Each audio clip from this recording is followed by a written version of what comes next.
This week on A-Way Outdoors, Greg has some more turkey calling tips. Then we head to Michigan, where Greg takes his family to see if they can each get a bird.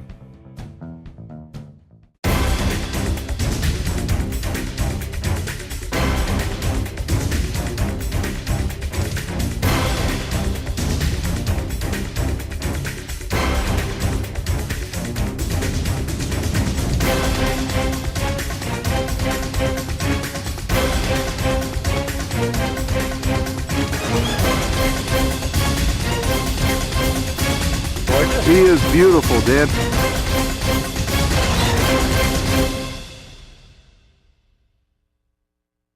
A-Way Outdoors brought to you by the Whitetail Institute, Outdoor Edge Knives, White's Electronics, Target Communications, Quickie Quiver, Swarovski, St. Joe River Bows, American Digger Magazine, Bear Sense, Bighorn Outdoors, Cass Creek Game Calls, Pro Ears, Larry's Taxidermy Studio, Ameristep, Predator Camo, Shadow Hunter Blinds, Mike Avery's Outdoor Radio Magazine Show, Matthews, and A-Way Hunting Products, innovative hunting products for today's hunter. Today I'd like to talk about turkey scouting.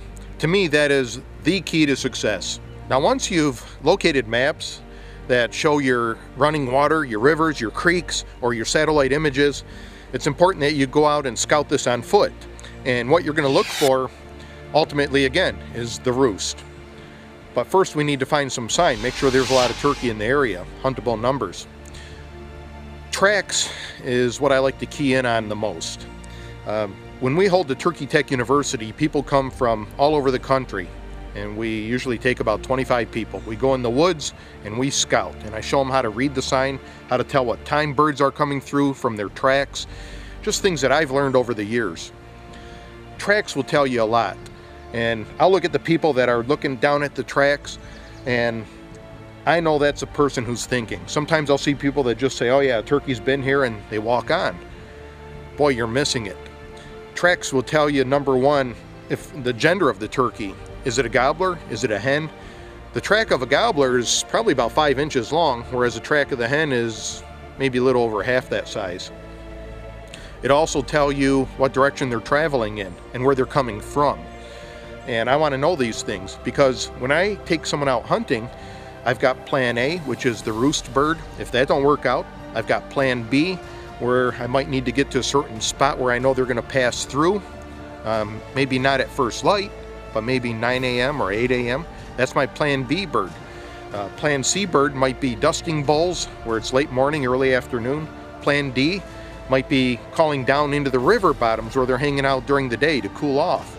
So we always have a plan. We never quit. But for any of these plans to work, you need to do some scouting. You can rely on calling only so much. If they answer you and they happen to come in, hey, that's great. But a lot of times it's going to come down to positioning yourself to be the key to success, or using your woodsmanship skills to use the lay of the land to make your movements. Sometimes if there's a gobbler on the other side of a knoll or hill, you're certainly able to use the terrain to your advantage to move and get out in front of him. If you always think, where is he headed? How can I get out in front of him? Chances are you're going to help your success, because a lot of times these gobblers are with hens, and all the calling in the world is not going to bring them into you. You need to figure out where they're going to go and how you could beat them to that spot. I found it to be very advantageous for me to learn the lay of the land better than that turkey. I know the trails well, I know the hills, the terrain, and I'm able to maneuver and get out in front of these birds. And that will definitely help you be successful in the woods. Stay tuned. Greg has some more turkey calling tips when A-Way Outdoors returns.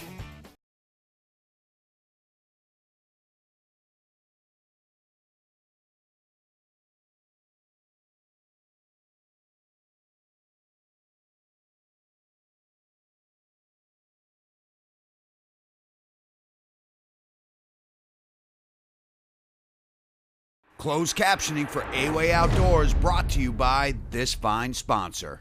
Are you tired of gobblers getting spooked by your decoys? Turkey skins are real turkey feathers sewn on waterproof fabric, making your decoy look like a real turkey. To get your turkey skins or for more information, visit awayhunting.com. Now let's say you've located an area that holds these tracks, these feathers, dusting bowls.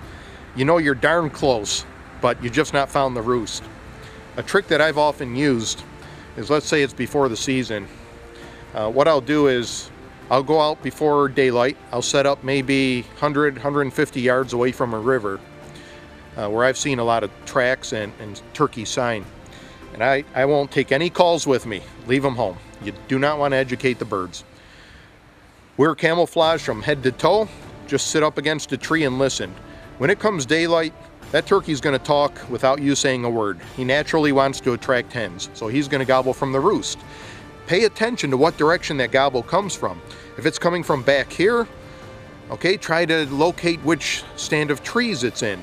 Now once he gets down on the ground and starts to walk off, pay attention to what direction he goes when he gets off the roost. Probably 75% of the time he's going to follow the same routine day after day after day. So let's say, for example, he hits the ground and he heads to the east. All right, you note that. Now once he gets far away where he's not going to see you, go into where you heard the gobbling from the roost and look for the roosting location. Not only do they have their favorite tree, they have their favorite branch, and you're going to find a lot of droppings underneath. And it's very important to know the difference between the dropping of the hen and the gobbler. The hen dropping is more round and popcorn shape, whereas the dropping of a gobbler is more tubular, kind of like your finger, a little hook to it, kind of like a J shape. They don't splat when they hit the ground. They do break up. So if you find a limb that has a whole bunch of droppings, pay attention and see if it's gobbler or hen.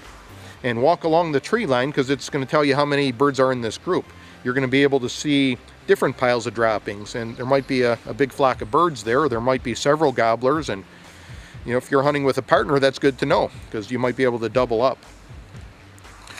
Now what you're going to want to do next, if there's a trail there in the woods, I guarantee you when he comes down, they're going to follow that trail. They want to take the path of least resistance.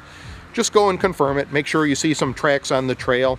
If there's not a trail, then they're going to follow a ridge like I have behind me. They're probably going to walk the top of that for a little ways first.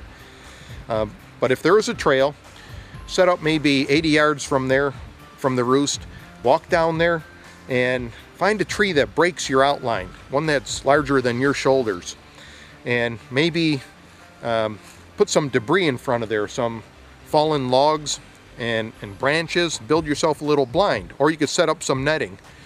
And when it comes time for your hunt, sneak in there well before daylight, at least a half hour before daylight. Don't be afraid of spooking the birds. Deer regularly walk underneath, raccoons. You don't want to walk directly under the roost, but it's okay to make a little noise as you're going in. If you're crunching a few leaves, that's just part of the activity in the night. When it comes daylight, go really quiet. And I'm not going to make any sound until that gobbler gobbles. Now when that gobbler gobbles, he's telling me now it's okay to make your sound. So I'm going to turn the volume real low on a push button call. Just do a few tree yelps. That's just basically telling him, hey, there's a hen roosted over here too. He's already wanting to be in your direction, so you don't have to do a whole lot of calling. Just let him know you're there. He's going to gobble. Resist the urge to call. He already knows you're there. You might want to give it maybe 7 to 10 minutes later. Just reinforce one more time that, hey, I'm over here. This is where you want to be. If it's a windy, rainy day and he's not talking much, that's the advantage of your scouting, because he's going to fly down. He's going to follow the same routine. He's going to walk right past you. You're going to get your shot. Well, as simple as this was, this has always been a very large key to success for me, and I hope it brings you success as well. When we come back, we'll see if Greg can get his wife a turkey, and a good family friend takes Alyssa out to see if she can get her first bird with a crossbow.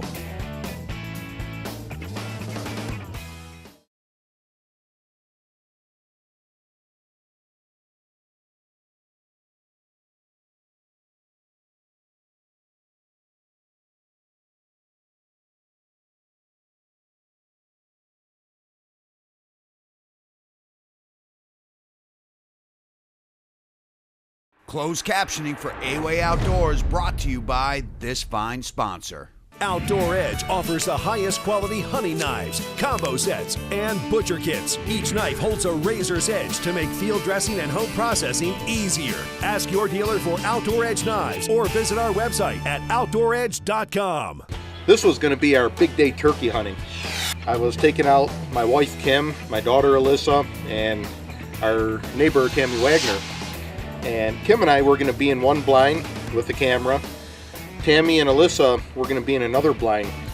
We've chosen this location to hunt because you've got cow pasture surrounded by a lot of woods. There's a creek back here and there's a river over here. So they've got food, they got roost, they have water, everything they need to survive. These turkeys have been passing through here. We've got 3 tent blinds set up. We got one out in the middle of the field here. We have the one on the edge here and another one on the point.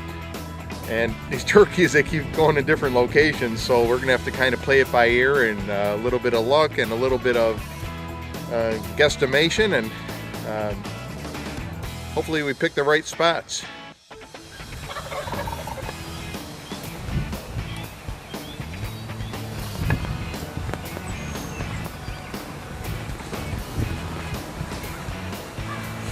What do you think of that? I think he's a lot closer than we thought. Alyssa and Tammy's in the other blind.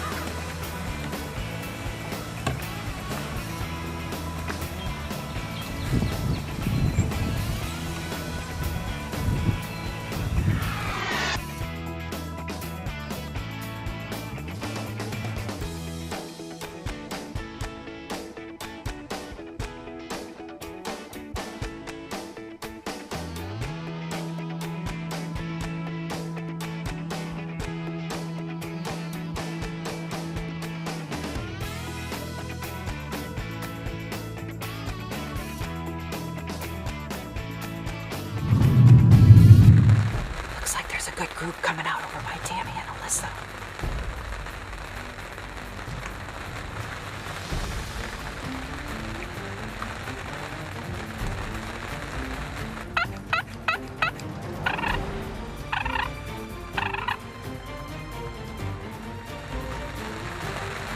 Looks like they might head this way.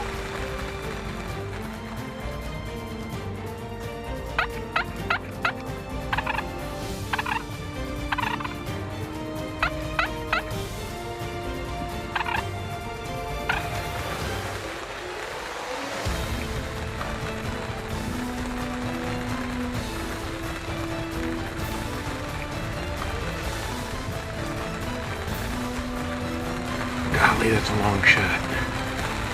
Yeah, it's too far for this. Yeah, that's all up. Okay.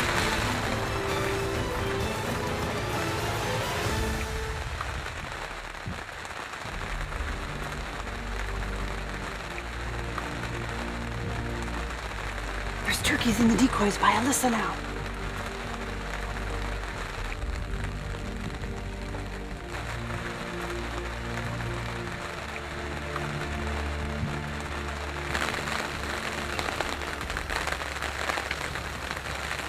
I think Alyssa shot. She hit him too.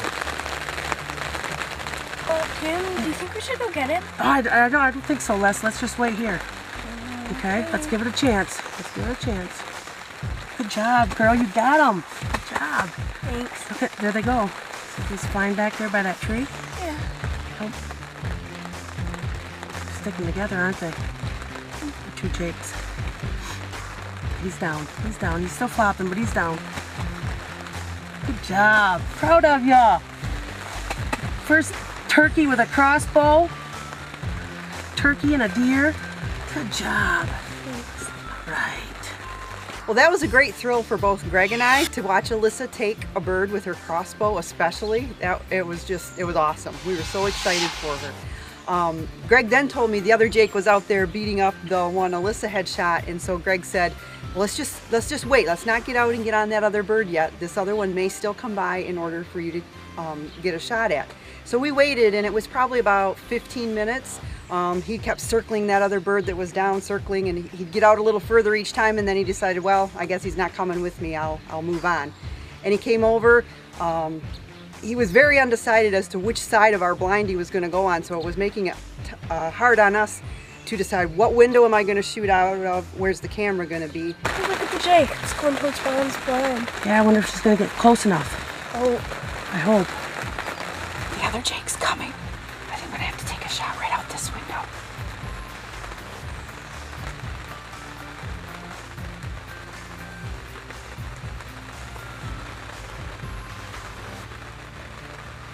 I'm going.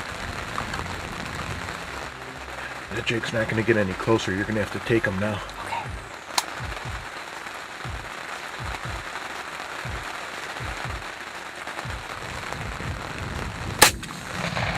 All right, go get him.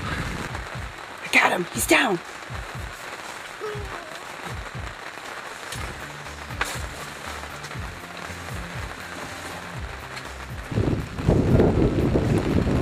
There's a double. Look at her run. She's going. She's going to get him. she doesn't know what to do. She keeps looking back at the blind. Well, you got no tail feathers left, huh? He has no tail feathers left when he was going across the ground there. I went to stomp to catch him, and